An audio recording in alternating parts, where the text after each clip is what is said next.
It's Saturday morning, 1965. You're on the living room floor, 2 feet from a black and white television with rabbit ears, cereal balanced on your knee, and the whole day stretching ahead of you with nobody to tell you what to do with it. The picture is fuzzy at the edges. You got up 20 minutes ago to adjust those rabbit ears, one arm angled left, one tucked low, until the static cleared enough to make out Bugs Bunny on ABC or Tom and Jerry on CBS. You didn't mind the fuss. The fuss was part of it. Outside, the neighborhood is just starting to wake up. Screen doors haven't opened yet. The day is all yours. Nobody scheduled it. Nobody organized it. Nobody handed you a permission slip. If your childhood happened somewhere between 1953 and 1963, you already know what comes next. And you know, even if you've never said it out loud, that nobody is going to remember this the way we do. The people who were there are the only ones who can close their eyes and find it again. The specific smell of Saturday morning carpet, the specific weight of nothing being required of you yet. This video exists because that era deserves to be spoken about plainly, not cataloged. The 1960s weren't a better time to be a kid because of the things you owned. The decade wasn't magic because of what was in your house or in your driveway. It was magic because of something structural, a quality of daily life built on unsupervised freedom, on neighborhood belonging, on shared rituals that made every week feel like a predictable kind of good. That structure is gone. Not diminished, not complicated, not evolving. Gone. And once you understand what it was made of, you understand exactly what was lost. Start with the sound, because that's how the 1960s lived in you, through sound. And the sound was everywhere and unavoidable and shared in a way that has no modern equivalent. AM radio owned the early 1960s. Not competed with FM, not coexisted with FM, owned it outright. FM was a fringe curiosity at the decade's start, associated in the minds of most Americans with classical music and old people's preferences. The transistor radio, a device that by the early 1960s could weigh less than a pound, had made AM music portable in a way that changed what music meant to daily life. You could carry it to the backyard, hold it at the beach, tuck it under your pillow at night to catch another half hour before sleep. The speaker was tinny and narrow and produced a sound that was nothing like high fidelity, and it didn't matter at all because the music coming out of that speaker was the same music every kid in the neighborhood was hearing. That's what's almost impossible to explain now. There was one soundtrack, not a playlist you curated, not an algorithm that learned your preferences. One city soundtrack, selected by a human voice that knew your neighborhood, that knew the local teams, that knew your weather. The disc jockey was a personality, an actual person you felt you recognized, who decided what you heard next. In Chicago, that voice belonged to Dick Biondi on WLSAM at 890. He started his evening shift at WLS in 1960 and built ratings so high that rivals had to scramble just to stay relevant. He cranked new records to maximum volume on air and hollered at his listeners to pay attention, which was, as it turns out, brilliant marketing for a new song. His fans credit him as the first person in America to play the Beatles on radio, which tells you something about where Chicago stood in that moment. WLS launched its Silver Dollar Survey, a printed weekly top 40 list, on October 14, 1960, and millions of Chicagoans gathered around their radios every Friday to hear the countdown. The station printed the survey, handed it out at record stores, and gave the city a shared document of what was worth caring about that week. A generation was raised on it. In a world where media can now be fully customized to suit one's taste, the concept of a city's soundtrack is a bit foreign. In New York, it was WABC at 770, music radio they called it, and the voice on that dial that people remember most is Bruce Morrow, Cousin Brucey, whose name alone unlocks something in anyone who grew up within range of that transmitter. Casey Kasem, Wolfman Jack, whose signal drifted from border stations in Mexico across half the country some nights. These weren't just DJs, they were the people who decided what you were about to feel. And then, February 7, 1964 arrived. The Beatles landed at what had just been renamed John F. Kennedy International Airport in New York, and 5,000 fans were waiting. 2 days later, on February 9th, they sat down in Studio 50 on Broadway to perform on The Ed Sullivan Show on CBS. The studio held 728 seats, CBS had received 50,000 ticket requests. Approximately 73 million Americans watched that broadcast. To put that figure somewhere tangible, it was nearly 40% of the entire American population watching the same television program on the same Sunday night. The broadcast pulled a rating of 45.3, a 60% share of every television set turned on in the country that evening. A typical Sullivan broadcast drew 21 million viewers. This wasn't a typical broadcast. They opened with All My Loving, moved into Till There Was You, played She Loves You, then came back later in the hour to close with I Saw Her Standing There and I Want to Hold Your Hand. Paul McCartney said afterward that the main thing he was aware of during that first performance was the realization that they could reach the whole country at once. He was right. That was the structural fact of that moment that has no modern equivalent. One channel, one broadcast, no replay, no streaming, no clip on social media the next morning.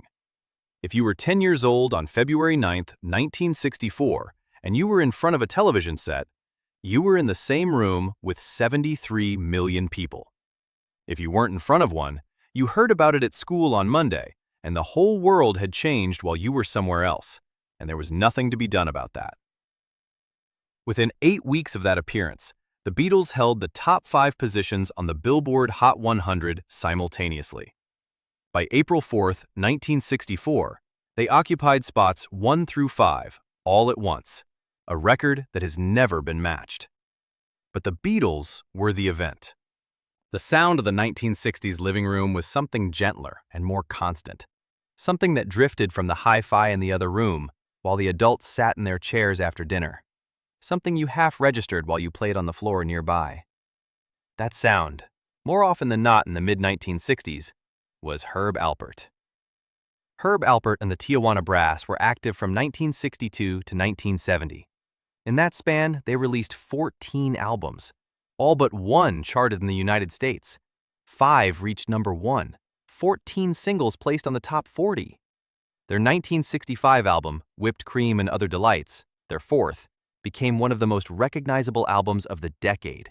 The kind of record that lived on the family turntable for months without anyone making a decision to keep it there. The brass-heavy, upbeat sound had a quality that was warm without being demanding, present without being loud. It floated. You absorbed it without trying. If you were 8 years old in 1965 and you heard that album coming from the living room, you didn't think about it. It was just the air of the house at a certain hour. That is the sound the decade makes when you close your eyes and go back. Not one song, the aggregate. The transistor radio in the backyard running a top 40 countdown. The hi-fi in the next room. The theme song of whatever show had just ended before Ed Sullivan. The specific frequency of a summer evening with music coming from 3 different directions in a 2-block radius because every window was open and everyone was home. FM radio would begin its rise in the late 1960s, accelerated by a 1967 FCC mandate that prevented stations from simply simulcasting their AM content. Album-oriented rock would follow. By the end of the 1970s, FM listenership would surpass AM. But in the early to mid-1960s, the decade we're talking about, all of that was still ahead. The city's soundtrack was still a shared experience. You heard what everyone else heard because there was no other option, and that constraint was quietly one of the most communal things that has ever existed in American life. Now step outside. It's late morning, maybe 10 o'clock, and you've been out since 8:30, right after the last cartoon ended. The screen door hit the frame behind you and you didn't look back. Nobody asked where you were going. Nobody expected you to have an answer. The implicit contract was simple. Be back when the streetlights come on. In the early 1970s, which is the first era for which we have decent data, approximately 55% of children under 10 were allowed to run errands and leave the house alone. Today, that number is effectively 0 in most American communities. In 1969, 48% of children walked or biked to school. Today, the figure is 13%, according to the National Center for Safe Routes to School. Something shifted, and the 1960s, before the shift, before even the first tremors of it, represent the last era in which unsupervised childhood was simply the default condition of being young in America. The measurable decline in that freedom didn't begin until the early 1980s. The idea that children were in constant danger from strangers, stranger danger, as the phrase would eventually be taught, didn't exist in the 1960s. It emerged as a cultural force in the 1970s and consolidated in the 1980s. In 1965, you didn't think about it. Your parents didn't think about it. The neighborhood thought about it for you, and the thinking was ambient rather than deliberate, which is precisely what made it work. Here's what the structure actually looked like. Residential streets in the suburban neighborhoods built during the post-war boom weren't designed for traffic throughput. They were access roads with light volume, low speeds, loops, and cul-de-sacs that kept through traffic elsewhere. Sidewalks, front yards, and shared grass connected the houses into a continuous, semi-public space where children could circulate freely while remaining visible from multiple directions simultaneously. Supervision wasn't one parent watching from one window. It was every adult on the block passively registered to the movement of children, knowing the children by name, knowing which ones belonged where, noticing anything that looked wrong. The demographics of those neighborhoods supported that structure in a specific way. Most households contained married parents with children. Divorce rates were lower. Non-marital childbearing was rare, which meant families operated on similar schedules and shared similar daily rhythms. Parents knew each other, saw each other daily, and could easily identify which children belonged to which houses. The blocks routinely contained dozens of children within a 3- or 4-year age band of each other, which meant that peer groups assembled and sustained themselves without any adult coordination. You walked out the door, and other kids were already there, or would be within 10 minutes. Letting children roam wasn't negligence. It was a rational response to an environment where everyone was raising children under similar conditions and keeping informal watch. The community's eyes were everywhere, and nobody had given them that job. It was simply the shape of the neighborhood making it happen automatically. Porch sitters. Corner store owners who knew every family by name. Mothers who shared, without formalizing it, which routes were safe and which teenagers warranted watching. An invisible web of adult attention that children moved through without knowing it existed, which is why it worked so well. You didn't feel monitored, you felt free. Both things were true. Fathers in 1965 spent an average of 16 minutes per day with their children. 16 minutes. Parental time investment in children has increased substantially since then. Today's parents spend far more hours in direct engagement with their kids than 1960s parents did. And yet the freedom has inverted completely. More parental attention, less child autonomy. The explanation lives in the community structure, not in individual parenting decisions. When the neighborhood stopped providing ambient supervision, when the demographics shifted, when the suburban blocks aged and the children grew up and weren't replaced at the same density, when the streets got busier and the porches emptied, the only alternative was individual parental monitoring. And individual parental monitoring, no matter how well-intentioned, isn't the same thing. You knew exactly how far you could go. The neighborhood was your entire world, a 2- or 3-block radius that contained everything you needed. The friends, the empty lots, the creek or the alley, or the patch of woods that existed in every suburb behind the last house on the last street. You knew which yards you could cut through. You knew which back porches had dogs. You knew which house had the grandmother who would give you a popsicle, and which house had the man who would tell you to get off his grass with a specific tone that meant he was serious. Fathers were at work. Mothers were home, but they weren't outside. They were visible through windows, occasionally calling out from back doors, present in the background the way furniture is present. The hours between the screen door closing in the morning and the streetlights coming on at dusk were yours in a way that has no contemporary equivalent for American children. 8 to 10 hours, completely out of contact with parents, navigating conflict, boredom, physical risk, other kids' rules, weather, hunger, and 100 small decisions that together constituted something we now call self-regulation, but then was just called being a kid. There were scraped knees, and there were stitches, and there were bikes ridden without helmets down hills that were, in retrospect, too steep. There were fights that ended without adult intervention, and friendships that formed from the raw material of proximity and shared boredom. The station wagon that delivered you to the church or the beach or the grandparents' house had a rear-facing third seat, and you sat in it backward, watching the road unspool behind you with no seatbelt and no concern. Because the National Traffic and Motor Vehicle Safety Act, which would require front seatbelts in new cars, didn't become law until 1966. The world moved differently. The risks were real, but the freedom built something that scheduled, supervised, structured childhood simply can't build. The evening news was different.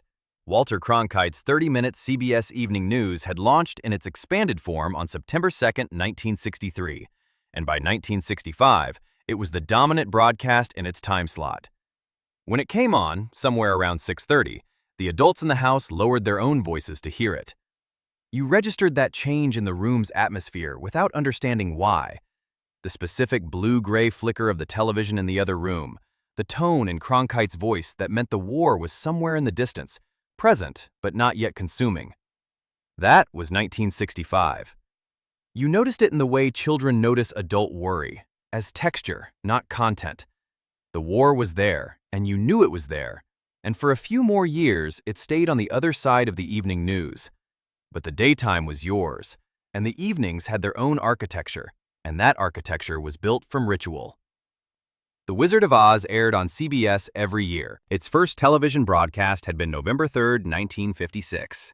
Bert Lahr, who had played the Cowardly Lion in the original 1939 film, hosted alongside a 10-year-old Liza Minnelli, and 45 million people watched, capturing 53% of every television set in use that night. The film became an annual CBS tradition starting in 1959, and through the 1960s, it aired once a year, every year, in a 2-hour primetime slot. That annual broadcast was an event in the specific technical sense of the word. There was no VCR. The first consumer video recorder didn't arrive until 1975, and mass adoption didn't happen until the end of that decade. Before then, if you missed The Wizard of Oz, you waited a full year. One broadcast, one night, one chance. And the whole family knew that, which is why the whole family was on the couch. Your mother had reminded your father at dinner. Your grandmother had been told what time to come over if she was coming. The couch had been arranged. The film averaged a 53% share of all television sets in use throughout its first decade of annual broadcasts, according to Time magazine. A figure that, as Time noted, made a 30% share look ordinary. Nothing drew those numbers accidentally. The Wizard of Oz drew them because watching it together was the point, not just the mechanism. The shared experience was the experience. Dorothy got back to Kansas, and everyone in your living room knew she would, and they watched it happen together anyway, year after year, and that was enough. When the film moved to NBC in 1968, the format changed. The thing that replaced it was technically the same movie, but something had already been understood, even then, that the presentation had been part of the ritual, and the ritual had been part of what the film meant. The Sears Christmas catalog arrived in the mail in autumn, and this was another kind of event. Sears had been mailing its Christmas catalog to households since 1933, and by the 1960s, it was a thick, colorful publication that children treated with the seriousness of a primary document. Everyone called it the Wish Book. Sears wouldn't make that name official until 1968, but the word had been in use informally for decades, because Wish was what the catalog produced. You sat with it on the floor, you dog-eared the pages, you circled items with a pen or pencil, and then went back and uncircled things and recircled other things, conducting a serious interior negotiation between desire and what seemed realistic to ask for. The catalog inspired what one description called wishing for something bigger, brighter, and better in everyday life, which is a formal way of saying that it gave you something to want, and wanting something, specifically, carefully, with full knowledge of exactly what the thing looked like and what it cost, was its own form of pleasure. There was no online store, there was no algorithm suggesting alternatives. There was this catalog, this specific object that arrived once a year, that would be gone in January, that had a limited number of pages and a finite number of things inside it. The anticipation had an endpoint, December 25th, and the catalog was the map to that endpoint, which meant that the ritual of studying it was also the ritual of inhabiting the weeks before Christmas, which is a thing that has mostly been replaced by the frictionless, immediate, undifferentiated experience of wanting something and having it appear in 2 days. Saturday morning cartoons were the weekly version of that same scheduled pleasure. CBS launched its structured Saturday morning programming block in the 1963-64 television season, back-to-back animated series from roughly 9 in the morning to noon or beyond. NBC and ABC followed with their own blocks. By 1965, NBC was running The Jetsons and Underdog and Adam Ant on Saturday mornings. CBS had Tom and Jerry, Tennessee Tuxedo, Mighty Mouse, Quick Draw McGraw. ABC had the animated Beatles cartoon at 9:30, a weekly series that ran alongside Bugs Bunny and Porky Pig in reruns, which had become Saturday morning fixtures on ABC by the 1964-65 season. Fred Silverman, running CBS daytime programming in 1966, recognized what the block was doing and expanded it to 4.5 hours of consecutive animated content, which pulled the other networks into matching the format. By the mid to late 1960s, all three networks ran superhero and action cartoons back-to-back from early morning through early afternoon, every Saturday without interruption. It was the only time you could watch them. They didn't repeat in the evenings. They didn't appear on demand. Saturday morning was when cartoons existed, and you were awake before 7 to be there when they started. Because the good ones, the ones everyone at school was going to talk about on Monday, came early. That structure made Saturday morning itself a ritual with weight. Waking up before the adults, the particular quiet of a house before 9 on a weekend. Pouring your own cereal, something you weren't always permitted during the week, and carrying it to the spot on the floor in front of the television. The rabbit ears had already been positioned the night before, or you adjusted them now, one arm at an angle, one tucked in, until the picture resolved. The day was organized around those hours in a way that gave the rest of it shape. When the cartoons ended, you went outside. Those were the two fixed coordinates: cartoons until noon, outside until dark. The Princess Telephone, introduced by the Bell System on September 2, 1959, designed by Henry Dreyfuss and manufactured by Western Electric, came in white, pink, blue, beige, and turquoise, and its advertising tagline was, "It's little, it's lovely, it lights." The light was a small illumination of the rotary dial when the handset was lifted, which could also serve as a night light, which is why the phone was marketed specifically for bedrooms. It was the first phone designed from a marketing perspective rather than an engineering one, and it arrived in the homes of people who were already reorienting domestic space around consumer aesthetics. Some families had one in the kitchen in white, some had the pink one on the nightstand in a daughter's room, a blue one on the hallway table. The phone wasn't just a communication device, it was the color of modernity. It's a small proof beat of the era's particular domestic sensibility, that the objects of daily life were expected to feel a certain way, to fit into a domestic atmosphere that had been consciously arranged. On September 15, 1965, Ford had become the first automaker to offer an 8-track tape player as a factory option across its entire lineup. Within 2 years, other automakers followed, and home stereo systems began integrating the format. The 8-track meant that you could choose what the car sounded like, rather than accepting whatever the AM dial offered, which was a genuinely new kind of control. It also meant that songs were sometimes interrupted mid-note when the cartridge switched between its 4 internal channels, which was an engineering compromise that everyone accepted as the price of mobility. Both things were true. It was a limitation, and it was freedom, simultaneously. All of these objects, the Princess phone, the station wagon's backward-facing seat, the 8-track clicking from track to track, the rabbit ears angled for signal, were proof of presence. They are the things that tell an audience you were actually there, that you're not reconstructing this from a film or a textbook. But they weren't the point. The point was never the objects. The point, the thing that the decade gave to the people who grew up inside it, and the thing that no subsequent decade has been able to replicate, was a structural quality of daily life that trusted children to exist inside the world without constant adult management. That trust wasn't a parenting philosophy. It wasn't a choice any individual family consciously made. It was built into the shape of the neighborhoods, the density of the kids on the block, the porches where adults sat, the corner stores where owners knew your name, the streets designed for access rather than speed, the community fabric in which ambient supervision was so thoroughly distributed that no single adult had to carry the weight of it. By the early 1980s, the private free schools and experimental public schools that had formalized the principles of free play were largely gone. The political and social winds had shifted.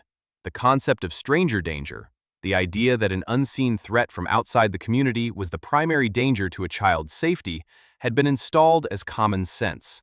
Despite the fact that the structural conditions that had made unsupervised childhood function for decades remained largely unchanged in many places.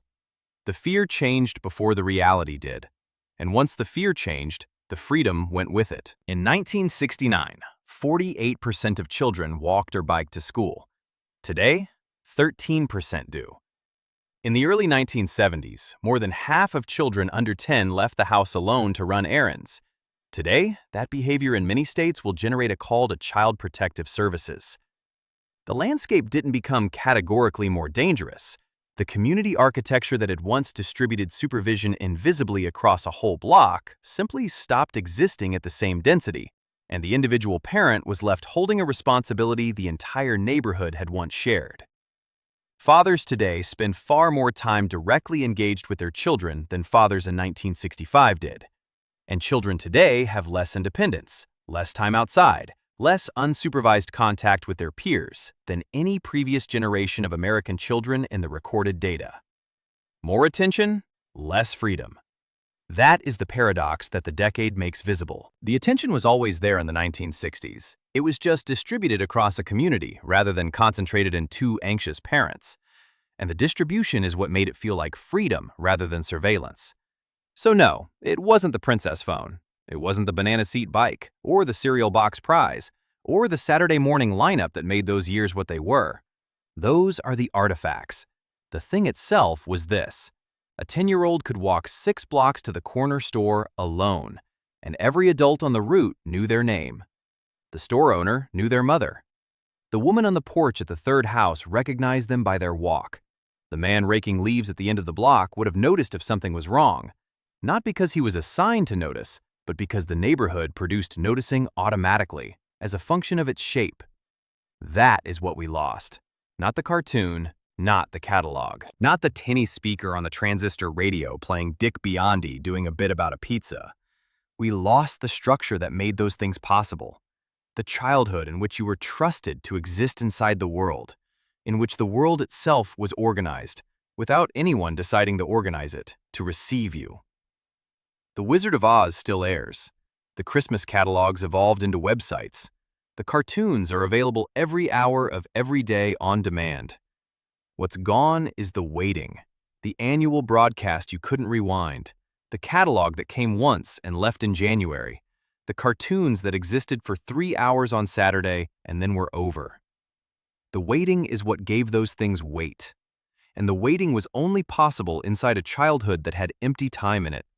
Unscheduled hours, days that belonged entirely to you with no return time except the streetlights. If you were born between 1953 and 1963, your core childhood years fall inside that window, the last era before the measurable decline in children's independent mobility, before the concept of stranger danger reorganized how American families understood public space, before the ambient supervision network of the post-war neighborhood began to dissolve. You didn't know that's what you were living inside. You just knew the screen door and the streetlights and the corner store and the transistor radio on the back porch with summer coming through it. Nobody's going to have that again. Not because the toys aren't there, or because the cartoons aren't good, or because the music isn't worth listening to. Because the structure that held it's gone. What you had wasn't a product, it was an era. What's the one sound from your 1960s neighborhood you can still hear if you close your eyes? Drop it below. Subscribe for more stories like this.